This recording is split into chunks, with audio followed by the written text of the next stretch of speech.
मित्रांनो, लग्नानंतर होईलच प्रेम या मालिकेच्या आजच्या भागामध्ये काव्या म्हणते, ध्यानीमनी नसताना आपली भेट झाली हो की नाही, असं ती जीवाकडे पाहून म्हणते. तेव्हा पार्थ आणि नंदिनी आश्चर्याने त्या दोघांकडे पाहतात. मग काव्या आता म्हणते की तसं नाही, म्हणजे आपली सर्वांची भेट झाली असं मला म्हणायचंय.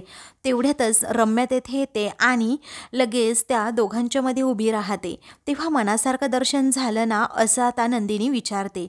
त्यावेळी रम्या म्हणते, हो, माझ्या तर अगदी मनासारखं दर्शन झालं आणि जागृत देवस्थान असल्यामुळे माझ्या तर सर्व इच्छा पूर्ण होणार असं मला वाटतंय, कारण मी जे मागितलं ना ते मला मिळणारच. तेव्हा पार्थ हा तिच्याकडे जरा वेगळ्याच नजरेने पाहतो. मग आता ती म्हणते, तसं नाही, पण आपल्या सर्वांच्याच इच्छा पूर्ण होणार असं मला वाटतंय. बरं, मला थोडं काम आहे त्यामुळे मी निघते, असं म्हणून रम्या ही तेथून जाते. आता रम्या तेथून गेल्यानंतर काव्याला काहीही झालं तरी जीवाबरोबर थोडं बोलायचंच असतं. मग आता ती नंदिनी आणि त्याचबरोबर पार्थचं बोलणं सुरू असताना पटकन चप्पल दुसरीकडे टाकते. त्याच वेळी आता नंदिनीला पार्थ विचारतो, काय मग तुम्हाला कुठे सोडायचं आहे का? तेव्हा ती म्हणते, नाही, आम्हाला जरा छोटी मोठी खरेदी करायची आहे. तेव्हा खरेदीत कॉम्प्रोमाइज नाही हा, असा आता पार्थ हसतच तिला म्हणतो. तेव्हा हा तर आमच्या आवडीचा विषय असतो असं नंदिनी म्हणते. मग आता ते दोघेही गप्पा मारू लागतात. त्याच वेळी आता निघायचं का मग, असं आता काव्या विचारते.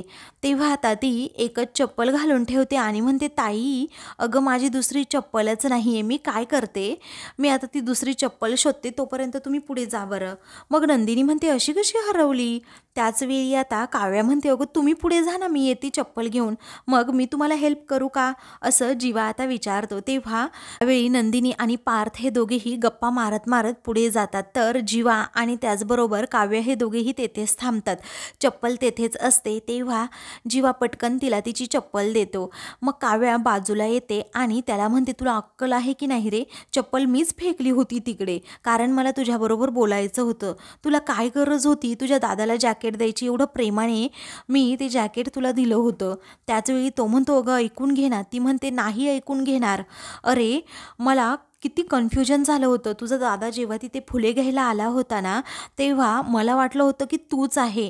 मी प्रेमाने दिलेलं जॅकेट तूच घातलं आणि मग मी तुला अशी मागून येऊन हग करणार होते, समजलं, पण तो नेमका तुझा दादा होता. त्याचवेळी आता तो म्हणतो, काय, तू मला मिठी मारणार होती जाहीरपणे, मग आत्ताच मार ना, जॅकेटचं काय एवढं, घेऊन येऊ का जॅकेट? ती म्हणते, गप्प बस हा जीवा, असं म्हणून ती त्याला 2-3 फटके मारते आणि पायापटतच आपली पुढे निघते. इकडे पार्थ आणि नंदिनी हे दोघेही गप्पा मारत असतात. तेव्हा पार्थ विचारतो, काय हो, मी तुम्हाला जी ओढणी गिफ्ट दिली होती तिचं? मग आता ती म्हणते, सॉरी सॉरी हा, अहो आमची काव्या म्हणजे ना नुसता उत्साहाचा झरा आहे, बोलूच दिलं नाही तिने मला की तुम्ही मला ओढणी गिफ्ट केली, हे मला तिला सांगायचं होतं की तू नको घेऊस, परंतु तिने काहीच बोलू दिलं नाही, डायरेक्ट अंगावर टाकली, मग मी तरी कशी घेणार तिच्याकडनं? तेव्हा पार्थ म्हणतो, ठीक आहे, एवढ्या वेळा सॉरी म्हणायची गरज नाही. मग नंदिनी म्हणते, पण तुम्हाला थोडं वाईट वाटलं असेल ना? तेव्हा तो म्हणतो, वाईट तर वाटलं, पण काही हरकत नाही, तुम्ही काय करा, घरी गेल्यानंतर ओढणी घेऊन एक छान असा फोटो पाठवाल मला? तेव्हा ठीक आहे, असं नंदिनी म्हणते. मग आता पार्थला आनंद होतो. तेवढ्यातच जीवा काव्या तेथे येतात, चप्पल सापडल्याचं सांगतात आणि मग सर्वजण तेथून जायला निघतात. तर दुसरीकडे रम्या मात्र आता मंदिरातच असते आणि बाप्पासमोर उभी असल्यामुळे ती आता अगोदर देवाचे आभार मानत म्हणते की बरं झालं बाप्पा, तू माझी प्रार्थना ऐकलीस. नंदिनी आणि पार्थला दोघांना जोडीने दर्शनच घेऊ दिलं नाही. दुसरीकडे नंदिनी आता शॉपिंग करण्यासाठी बाहेर आलेली असते आणि फोनवर बोलत असते की मीच नंदिनी धनंजय मोहिते पाटील, बोला ना तुम्ही. मग आता तुम्हाला ब्रायडल लुकचे फोटो पाठवू का, असं तिकडून तिला विचारण्यात येतं. तेव्हा ती म्हणते, पॅकेज वगैरे नको आहे मला काही, फक्त ब्रायडल लुकचे तुम्ही फोटो पाठवा, तुमच्याकडे कसा कसा मेकअप करतात ते मला सांगा, मग मी त्यातून एखादा चॉईस करते. त्याचवेळी वसू आता सगळं काही बोलणं आता नंदिनीचं ऐकते आणि तिला समजतं की हीच धनंजयची मुलगी आणि पार्थची होणारी बायको. वसूला आता खूप मोठा धक्का बसतो की हीच नंदिनी आहे. त्यावेळी आता ती मनात विचार करते, काय हीच नंदिनी का? आता मी हिची आणि पार्थची जन्मगाठ कधीही बांधू देणार नाही. माझ्या लेकीच्या येणार आहेस, माझ्या लेकीच्या प्रेमाची राख रांगोळी करणार आहेस आणि मोठा वनवा पेटवणार आहे का? परंतु त्या वनव्याभोवती जेव्हा तू पार्थसोबत लग्नगाठ बांधशील ना, फेरे घेशील ना, तेव्हा माझ्या मुलीचा इकडे बळी जाईल त्याचं काय, म्हणून मी तुझं आणि त्या पार्थचं लग्न अजिबात होऊ देणारच नाही, अशी ती आता शपथ घेते. इकडे नंदिनी आता फोन ठेवून गाडीवर बसते आणि जायलाच निघालेली असते. तर वसू आता हात असा समोर करते, त्या नंदिनीचा मी जीव घेणारच आहे असं म्हणते. दुसरीकडे जीवा आणि पार्थ दोघेही घरी आलेले असतात. पार्थ तर खूप खुश असतो, कारण नंदिनी त्याला आज भेटलेली असते.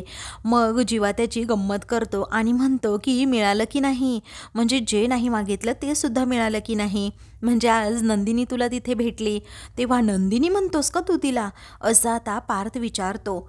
मग आता तो म्हणतो मी नंदिनी वहिनीच म्हणत होतो, पण तीच म्हणाली की नंदिनी म्हणून. तर आता पार्थ हसतो. दुसरीकडे आता काव्यासुद्धा म्हणते की देवाने आज तुला सगळं काही दिलं, हो की नाही ताई. ते कसं ना, पार्थ जिजूंसारखा असा छान जोडीदार, त्याचबरोबर तुझ्या बाबतीत सगळं काही आता छान छान होणार. मग तू काय मागितलं सांग ना. त्यावेळी असं मागितलेलं सांगायचं नसतं कुणाला काही, असं आता नंदिनी म्हणते. इकडे आता जीवा म्हणत असतो की पार्थदादा तुझं ना खरंच सगळं छान होतंय, आपल्याला काय बाबा तुमचं इन्स्पिरेशन, बाकी काय. मला ना कशी मुलगी मिळेल काय माहीत, मला ना अशी नंदिनीसारखी गोड, त्याचबरोबर अशी समजून घेणारी सुंदर हुशार मुलगी पाहिजे बाबा. त्यावेळी पार्थ म्हणतो तशी मिळणारच नाही तुला, तुझ्यासारखीच अशी बडबडी आणि अल्लड मुलगी मिळणार. पण दादा मी तुझ्याकडून खूप चांगलं इन्स्पिरेशन घेतलंय, असं आता जीवा म्हणतो. त्यावेळी आता कामाचं इन्स्पिरेशन का नाही घेत असं म्हणून तो त्याचा कानच पिळतो. तर जीवा म्हणतो कान सोड ना, दुखतोय. पार्थ म्हणतो अगोदर तू जा तिकडे साईडवर आणि बघ काय काय अपडेट्स आहेत ते. मग आता जीवा हो असं म्हणतो. त्यानंतर जीवा म्हणतो हे सगळं होत राहील, परंतु आता तुझं लग्न झाल्यानंतर माझं कधी. तेव्हा पार्थ म्हणतो छे लग्न करायचं म्हणतोय. आता जीवाला म्हणून तो लगेच तेथून जातो. तेव्हा जीवा म्हणतो हसू नको हा दादा, मी सुद्धा लग्न करणार आहे, कारण याचं झालं ना आता मी लगेच नंबर लावणार. दुसरीकडे नंदिनी आता तिच्या रूममध्ये असते. तेव्हा तिला आठवतं की पार्थने मला सांगितलं होतं मी घेऊन एखादा फोटो पाठवा म्हणून. मग आता ती तोच प्रयत्न करत असते. तेवढ्यातच सुमन तेथे येते. तेव्हा सुमनला पाहताच दोघेही एकमेकींना घट्टमिठी मारतात. नंदिनी विचारते काय सुमन आज इथे कशी चुकलीस. तेव्हा सुमन म्हणते किती दिवसांपासून तुला मला भेटायचं होतं, पण जमतच नव्हतं. पण अगं तुझ्यामुळे ना माझा संसार खरंच खूप सुखाचा चाललाय. म्हणजे तू जर त्या दिवशी मला एवढी डेअरिंग करून तिकडे नेलं नसतं ना, माझा जीव वाचवला नसता ना, तर हे काहीच घडलं नसतं. आणि घरच्यांनी सुद्धा लग्न आता ॲक्सेप्ट करायला सुरुवात केली. सासू सासरे त्याचबरोबर माझ्या घरचे हे सगळेजण खरंच खूप ती नंदिनीचंच आभार मानत तिला मिठाई खायला देते. मग आता नंदिनी म्हणते कौतुक पुरे झालं हा, आता बस बरं इथे मला तुला काहीतरी सांगायचंय, असं म्हणून ती अगोदर सुमनला मिठाई भरवते आणि तिला म्हणते माझ्याकडे सुद्धा गुड न्यूज आहे, म्हणजे माझंही लग्न ठरलंय. तेव्हा सुमन तिचं कॉंग्रॅच्युलेशन करते आणि खूपच खुश होते. तेव्हा कोण तो लकी मुलगा, असं आता सुमन विचारते. मग आता नंदिनी म्हणते अगं तुझी सिच्युएशन तेव्हा वेगळी होती, पण आपल्याला नाही का जेव्हा इकडे मंदिरापर्यंत पोहोचवण्यासाठी ज्यांनी मदत केली होती तो मुलगा, तेव्हा आता सुमनला आठवतं की तो पार्थ आहे म्हणून. मग आता ती म्हणते तो आहे का, बापरे किती हँडसम आहे, तुमच्या दोघांची जोडी ना खूप छान दिसेल. बरं मला सांग तुमचं लव्ह मॅरेज आहे का, असं सुमन विचारते.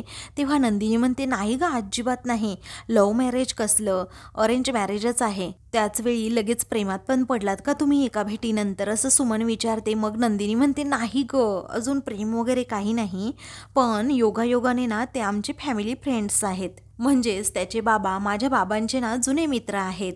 त्यावेळी सुमन म्हणते वाव किती फिल्मी आहे ना हे सगळं, बस फक्त प्रेम मिसिंग आहे. बरं तू अशी दोन प्रेम करणाऱ्या जीवांना एकत्र आणणारी मुलगी, म्हणूनच मला वाटलं की तुझी लव्ह स्टोरी किती इंटरेस्टिंग असेल. त्याचवेळी आता नंदिनी म्हणते खरं सांगू का तुला, मला असं कधीच वाटलं नाही की लग्न करण्यासाठी दोन व्यक्तींचं एकमेकांवर प्रेम असलंच पाहिजे, म्हणजे दोन जीवांचं एकमेकांवर प्रेम असेल तर त्यांनी एकत्र यायलाच हवं. पण नसेल प्रेम तरीही लग्न करायला काय हरकत आहे. उलट लग्नानंतर एकमेकांना जाणून घेत, एकमेकांना समजून घेत, एकमेकांची साथ सोबत करत जे फुलतं ना त्यालाच तर प्रेम म्हणतात. आणि त्याला प्रेमाची पार्श्वभूमी असायला पाहिजे असं काहीच नाही ना, कारण लग्नानंतर होईलच प्रेम असं नंदिनी सुमनला सांगते. तर आता नंदिनीची जी प्रेमाची व्याख्या असते आणि ती सुमनलाही पटते. तर दुसऱ्या दिवशी आता नंदिनी आणि शारदा या दोघीही देवी आईची आरती करतात आणि त्याचबरोबर नमस्कार करत असतात. तेवढ्यातच काव्य आता आवरून बाहेर येते आणि तीसुद्धा लांबूनच आता कुणी नाही पाहणार या विचाराने पटकन देवी आईच्या पाया पडते आणि लगेच तेथून जायला निघते. तेव्हा आता नंदिनीला समजतं की ही काव्याचं आहे म्हणून ती आता सर्वांचा डोळा चुकवूनच तिकडे गेलेली असते. मग आता नंदिनी म्हणते जाऊ देत.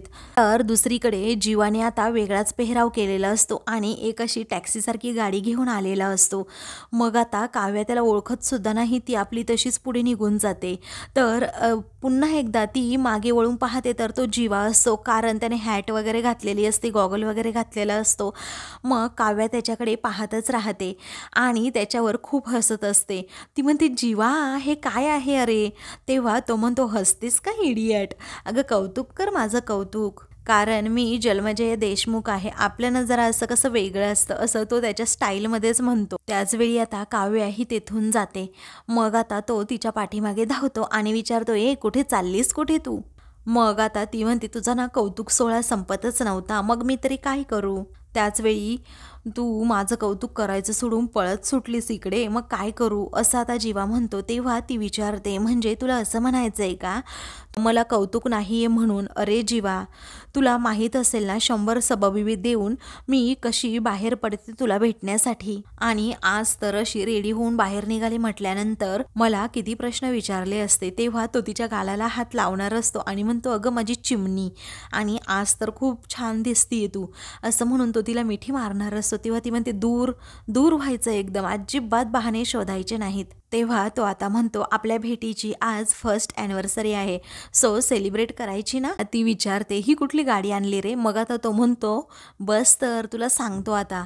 मग आता तो गाडीत बसतो आणि गाडी चालू करण्याचा प्रयत्न करतो, पण ती गाडीच चालू होत नसते. मग आता तो काव्याकडे पाहून जरा घाबरतोच.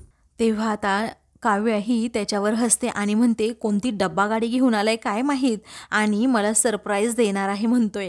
मग आता तो म्हणतो माझ्या गाडीला नावं ठेवायची नाहीत हा, कारण तुला माहीत नाही माझ्या आजोबांची गाडी आहे ही गाडी ना क्वीन आहे, क्वीन, तुला माहीत आहे का.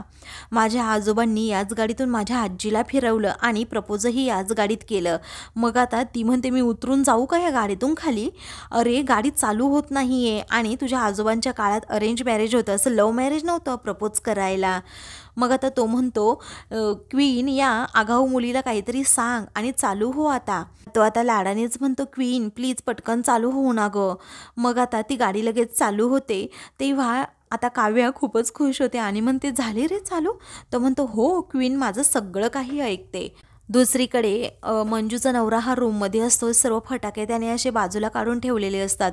मंजू तेथे येते आणि चुकूनच तिचा धक्का त्या फटाक्याच्या बॉक्सला लागतो, तर आता ते बॉक्सेस खाली पडतात. तेव्हा ती म्हणते एक पैशाचा बिझनेस करायचा माहीत नाही आणि एवढे फटाके घेऊन आले. तेव्हा तो म्हणतो तुला कळतं का बिझनेस माइंड. अगं आता दिवाळी संपली ना, अर्ध्या किमतीत मी हे फटाके घेतले आणि मग पुढच्या वर्षी दिवाळीत मी हे जास्त किमतीने विकणार. तेव्हा ती म्हणते राहू द्यात तुमचा हा बिझनेस माइंड, असं म्हणून ती काहीतरी शोधू लागते. तेव्हा तो विचारतो काय शोधतीयस.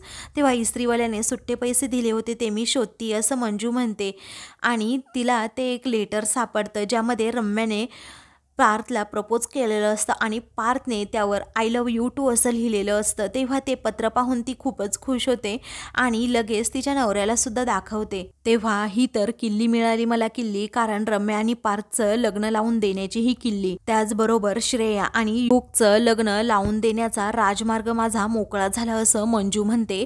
तेव्हा तिच्या नवऱ्याला आता काहीच कळत नाही. दुसरीकडे आता दीपक हा हातात गुलाबाचं फूल घेतो, अगदी छान तयार होऊन आलेला असतो. तो म्हणतो आज माझ्या नंदिनीला मी प्रपोज करणारच. त्यानंतर आता नंदिनी तेथे येते आणि काहीही बोलू नकोस असं फोनवर बोलत असते. तेव्हा दीपक खूप घाबरतो. मग आता नंदिनी आनंद निवासच्या कडेला जो रस्त्याला खड्डे पडलेत ते खड्डे बुजवण्याविषयी फोनवर बोलत असते. मग दीपकला त्याबद्दल समजतं आणि त्यानंतर ती आता फोन ठेवते. दीपकला विचारते, काय रे, काय स्पेशल आहे आज, एवढा तयार होऊन आलास? मग आता तो म्हणतो, काही नाही, मला काहीतरी सांगायचंय. मग आता ती त्याच्याकडे पाहतच राहते. तर आता मित्रांनो, पुढील भागामध्ये घरातील सर्वजण हॉलमध्ये असतात तेव्हा वसू आणि त्याचबरोबर मंजू ह्या दोघीही ते पत्र घेऊन आता विक्रांत समोर येतात आणि त्याला दाखवतात की हेच ते पत्र ज्यावर पार्थने आय टू लव्ह यू असं लिहिलेलं होतं. तेव्हा हे ऐकताच आता सर्वांना मोठा धक्का बसतो. तर दुसरीकडे नंदिनी काव्याला फोन करत असते. तिचा फोन स्विच ऑफ येतो. तेव्हा तिच्या आईबाबांना खूप टेन्शन येतं. ही मुलगी आहे तरी कुठे असं धनंजय म्हणत असतो. दुसरीकडे काव्या आणि जीवा हे दोघेही एकमेकांना मिठी मारतात आणि एकमेकांच्या अगदी जवळ येतात. अशाच मालिकेंचे पुढील भाग पाहण्यासाठी चॅनलला सबस्क्राईब करा.